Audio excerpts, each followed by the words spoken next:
Hello दोस्तों, मेरी channel भजन रसधारा में आप सभी को बड़े दिल से स्वागत है। दोस्तों, आज मैं एक माँ का भजन लेकर के आई हूँ। बड़े ही प्यारा भजन है, माटी की मूर्तिया में गढ़ल सूरतिया। तो चले सुनते हैं। आरे आरे कोहरा, आरे आरे कोहरा, तू केतनो करब बखान, तू केतनो करब बखान।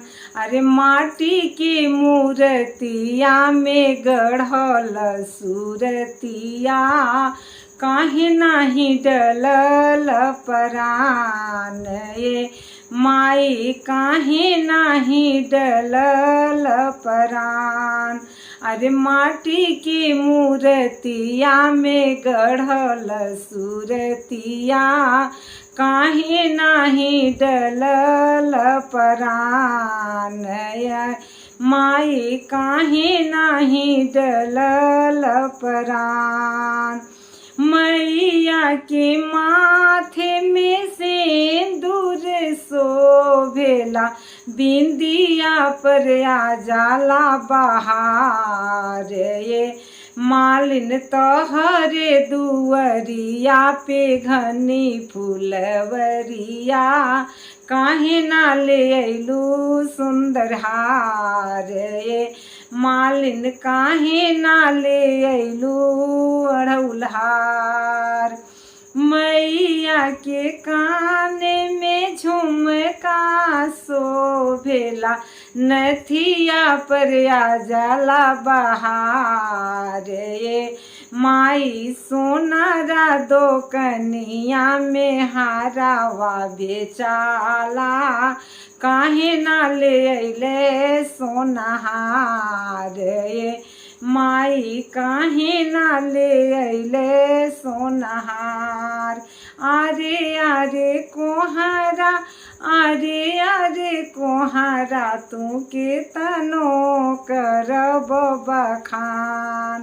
अरे माटी के मूर्तिया में गढ़ल सूरतिया, काहे नाही डलल परान। ये माई काहे नाही डलल परान।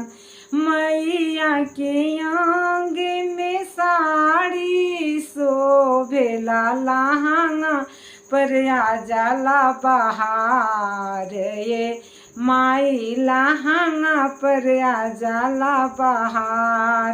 अरे बाजा जवा दो कन्या लाल चुंदरी बेचाला, काहे ना ले अइला गोटादार। ये माई काहे ना ले अइला गोटादार। आरे आरे कोहरा, आरे आरे कोहरा, तू केतनो करब बखान। अरे माटी की मूर्तिया में गढ़ल सूरतिया, काहे नाही डलल परान। ये माई काहे नाही डलल परान। नमस्कार दोस्तों, कैसा लगा माँ का भजन? अगर आप लोग को अच्छा लगा हो तो कमेंट बॉक्स में जय माता जी एक बार ज़रूर लिखिएगा। दोस्तों, मेरे चैनल को सब्सक्राइब अभी तक नहीं किए हैं तो प्लीज़ एक बार ज़रूर कीजिएगा और ज़्यादा से ज़्यादा शेयर कीजिएगा दोस्तों, और एक लाइक तो ज़रूर कीजिएगा। फिर मिलते हैं अच्छे से अच्छे भजन के साथ, तब तक के लिए।